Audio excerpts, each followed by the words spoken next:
রাজবংশী সমাজ নিয়ে কুরুচিকর ফেসবুক মন্তব্যের জেরে উত্তপ্ত হয়ে উঠেছে করণদিঘির রাজনীতি। ঘটনার গুরুত্ব বুঝে এই মুহূর্তে অভিযুক্ত গোপাল বিশ্বাসের বাড়িতে সশরীরে পৌঁছে গেছেন বিজেপি প্রার্থী বিরাজ বিশ্বাস। এলাকায় সক্রিয় তৃণমূল কর্মী হিসেবে পরিচিত গোপাল বিশ্বাসের বিরুদ্ধে রাজবংশী বিদ্বেষী মন্তব্য করার অভিযোগ উঠেছে। বিজেপি প্রার্থী বিরাজ বিশ্বাসের দাবি, তৃণমূল কংগ্রেস প্রার্থী গৌতম পালের সরাসরি মদতে এবং প্ররোচনাতেই এই ধরনের মন্তব্য করা হয়েছে। বিরাজ বিশ্বাস ঘটনাস্থল থেকে স্পষ্ট জানিয়ে দিয়েছেন যে রাজনৈতিক ফায়দা লুটতে হিন্দু সমাজের মধ্যে বিভেদ তৈরির এই চেষ্টা সফল হবে না। করণদিঘির পবিত্র মাটিতে হিন্দু ও রাজবংশী সমাজের মধ্যে কোনো ভেদাভেদ নেই এবং মানুষের এই ঐক্য অটুট থাকবে। তৃণমূলের আশ্রিত কর্মীরা পরিকল্পিতভাবে এলাকায় সাম্প্রদায়িক বিষ ছড়ানোর চেষ্টা করছে বলেও তিনি অভিযোগ তোলেন। সরাসরি অভিযুক্তের বাড়িতে গিয়ে তিনি আজ এই বার্তাই দিলেন যে কোনো ধরনের জাতি বিদ্বেষী উস্কানিতে সাধারণ মানুষ মেনে নেবে না। এই ঘটনাকে কেন্দ্র করে বর্তমানে পুরো এলাকায় ব্যাপক চাঞ্চল্য ছড়িয়ে পড়েছে। বলছি আপনার নাম? মনীন্দ্র বিশ্বাস। কোথায় বাড়ি আপনার? বাবনিয়া, কোন থানার অন্তর্গত? ডালকোলা। আপনার ছেলের নাম কি গোপাল বিশ্বাস? হ্যাঁ। কি নাম? গোপাল বিশ্বাস। সে এখন কোথায় থাকে? সে তো 4 বছর ধরে বাড়ি থেকে তাড়াই দিছি, ওই মোটামুটি গুজরাট থাকে। কী কাজ করে? কী করে তাও সেরকমই নাই, শুনেছি কোনো একটা কাজ করছিস আর কি, হোটেলে থাকে না, কোথায় থাকে। আপনার ছেলে একটা ফেসবুকে কমেন্ট করেছে একটা রাজবংশী সমাজ এবং মুসলিম সমাজ সম্পর্কে। আপনি কি এই বিষয়টা জানেন? পরে শুনতে পারছি, আমাদের তো বড় মোবাইল নাই, দেখতে পারি না, জানতে পারি না, লোকের কাছে শুনছি, দেখছি। তারপরে তো গুরুত্ব ওর নাই, এত বড় কথা বলা ওর সাধে না। যেহেতু আমরা হিন্দু, এত বড় কথা ওরা সাধে না। এ নিয়ে আমি মানে সবার কাছে, রাজবংশীদের কাছেও, আমাদের যা হিন্দুরা আছে সবার কাছে আমি ক্ষমা প্রার্থী, ক্ষমা করবেন। বলছি আপনি কোন রাজনৈতিক দলের সঙ্গে যুক্ত? আমি কোনো রাজনৈতিক দলের যুক্ত নাই। আমার ছেলে ছিল নাকি তৃণমূলের সামনে, কিন্তু আমি কোনো ভিতর নাই, আমার কোনো ঝামেলাই নাই। আমার এর সঙ্গে মারামারি নাই, এই কাটাকাটি নাই, আমার কোনো ঝামেলা নাই। স্থানীয় সূত্রে জানা গেছে যে তৃণমূলের সঙ্গে আপনার ছেলের যোগাযোগ ছিল, আপনি কি এটা জানতেন? আমি জানতাম না, কিন্তু পরে যে এখন শুনতে পাচ্ছি যে এরকম ব্যাপার তৃণমূলীয় আছে। বিগত পঞ্চায়েত নির্বাচনেও আপনার ছেলে তৃণমূলের সঙ্গে ছিল। হ্যাঁ। এ ব্যাপারে আপনি কি বলবেন যে তৃণমূল কর্মীদের সঙ্গে ওকে ঘোরাফেরা করতে দেখা গেছে? না, এখন বর্তমান তো নাই, সে বাড়ি 4 বছর। না, আগে আগে ঘুরে নাই, কিন্তু দোকান ছিল আমাদের, ওই দোকানে বসতো, আসতো, ওই তোমাদের মানে এমনি যে পাড়ার কাছে ঘুরে বেড়াইছে ভোট কালেকশন, তা করে নাই। আমাদের দোকান আসছিল ওই মোড়ে, ওই দোকান থেকে আসতো, ওইখান থেকে গল্প টল্প যা করতো ওরাই করতো, কী করতো না করতো আমি জানি না। তৃণমূলের যোগ ছিল আপনার আর ছেলের হ্যাঁ, সঙ্গে। আপনি আজকে এই যে ফেসবুক পোস্ট নিয়ে কি বলবেন সমাজকে? বলবো তো গুরুতর অন্যায়, এর মতন অন্যায় হয় না।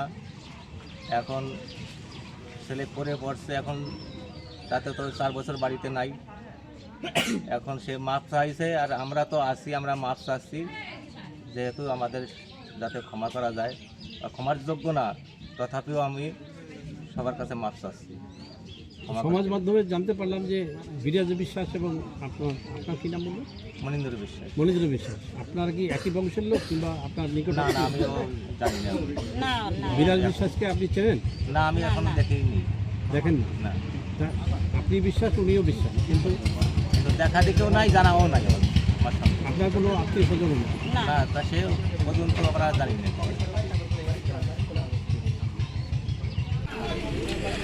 দাদা, এই যে গোপাল বিশ্বাস আপনাদের রাজবংশী যে মা বোনদের নিয়ে যে কুরুচিকর মন্তব্য করেছে, এই বিষয়ে আপনি কি বলবেন? আমরা জানি যে কিছুদিন আগে দেখবো যে গোপাল বিশ্বাস সোশ্যাল মিডিয়াত কিছু খারাপ আমার মা বোনের লিয়ে শোনা ছড়িলে, উড়োর বারে আমরা ডালকুলা থানাত কমপ্লেন দিলি 19 তারিখত। এখনও ডালকুলা থানার আইসি বা যে এসআই রয়েছে এখন কোনো ডিসিশন নিলে। উড়োর বারে আমরা প্রথম পারের মুখে কালকা দেখনু সোশ্যাল মিডিয়াতে ছড়িলে ওয়ার রাজবংশী ভাই নিয়ে একদম পুরা না গৌতম পালের চক্রান্ত না এটা কিসের চক্রান্ত কোনো পুলিশও ছাড়বিন নি করে, কারণ কি যে করণিকে দেখনু আমার হিন্দু ভাইয়েরা গতকাল একটা এই বিষয় ছড়িলে কি আমার বিরাজদার নামে যে এটা বিরাজদার চক্রান্ত, আর আমরা এখানে বসে দেখি যে এটা বিরাজদার তো চক্রান্ত না, ইয়া অলরেডি ওই টিএমসি করে যার নাম গোপাল বিশ্বাস, ওর বাড়ি বাবনিয়া ইয়া তদন্ত করলু আমরা বসে ওনার ডালগুলা বাসিন্দা হয় ওখানে বাবনিয়া ও টিএমসি করে আর আমার বিরাজদার নামে গৌতম পালের সঙ্গে যুক্ত হয় খারাপ সোশ্যাল মিডিয়া ছড়ে। ওনার বিষয়ে এখনও ডালকুলার থানার পুলিশ কোনো নেয়নি অ্যাকশন, যদি অ্যাকশন না নিলে তো আমরা রাজবংশী সবাই মিলে কোনো একটা আন্দোলনত লুম, এটা শীঘ্রই যাতে ডালকুলা থানার আইসি জলদি লিবার প্রস্তুত যদি নিলে তো আমরা কোনো অ্যাকশন নিলে ওটার দায়িত্ব ডালকুলা থানার পুলিশের প্রশাসনের উপর রবে।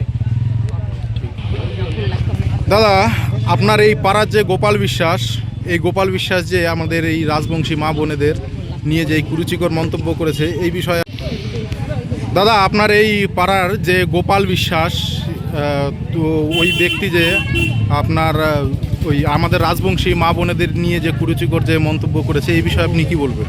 দেখুন, এই গোপাল বিশ্বাস বাবুনিয়া নিবাসী, এই ছেলেটা এতটাই অ্যান্টি সোশ্যাল, এতটাই দুষ্কৃত, এর আগে এই সমস্ত সোশ্যাল মিডিয়ায় সাম্প্রদায়িক দাঙ্গা উস্কানোর জন্য এর আগে অনেক এই ধরনের মন্তব্য করেছে এবং আমাদের বাবুনিয়ায় এই গৌতম পালের একজন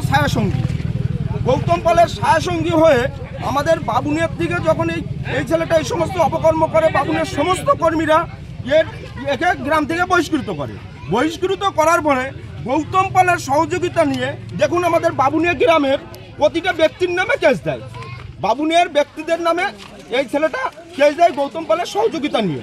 আর গৌতম পাল এতটাই মাস্টার মাইন্ড খাটিয়েছে যে গৌতম পাল এইখানে এসে খুঁজেছে যে বিশ্বাস কে আছে, যেহেতু বিজেপি পার্টির প্রার্থী বিরাজ বিশ্বাস, তার জন্য বিশ্বাস নামে এই ছেলেটাকেই পেয়েছে।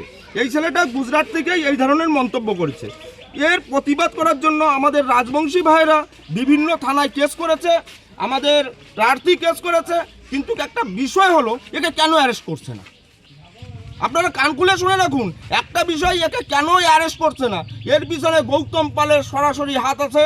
গৌতম পাল প্রতিটা থানা চালায়, গৌতম পালের ওয়াইফ এই উত্তর দিনাজপুরের সভাধিপতি, যে সম্পূর্ণ প্রোটেকশন দিয়ে এই ছেলেটাকে যাতে অ্যারেস্ট না করতে পারে তার জন্য থানায় প্রচণ্ড চাপ।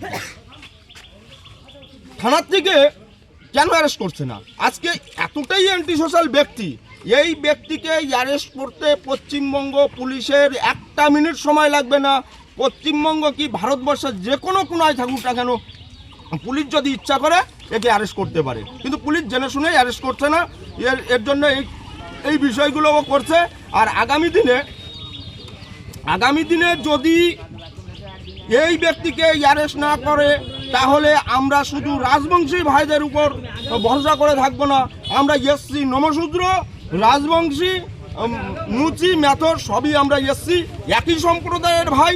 এই কুরুচিকর মন্তব্য করার জন্য আমরা মতুয়া সমাজ থেকে এর বিরুদ্ধে আবার প্রশাসনের কাছে যাব, প্রশাসনের কাছে লিখিত অভিযোগ করব। যদি প্রশাসনের বিরুদ্ধে ব্যবস্থা না নেয়, আমরা কি করে ব্যবস্থা নিতে হয় আমরা জানি, আমরা বৃহত্তর আন্দোলনে নামব। তাই প্রশাসনকে একটা কথাই আমি বলছি, প্রশাসন এখনও সময় আছে, তৃণমূলের চামচাগিরি করবেন না, তৃণমূলের চামচাগিরি করতে গিয়ে অ্যান্টি সোশ্যাল ব্যক্তিকে পুষে রাখবেন না, কিছুতেই ক্ষমা করবে না। আগামী এই 26-এ আর আপনাদের তৃণমূল থাকছে না, আগামী দিনে এর পরিবর্তন হবে। তাই আমাদের বিজেপির প্রার্থী জিতলে এই সমস্ত অ্যান্টি সোশ্যাল ব্যক্তিদের আমরা ছেড়ে কথা বলবো না এবং থাকতে দিব না। করণদিঘি থেকে বিথিকা পালের রিপোর্ট, কুলিক নিউজ।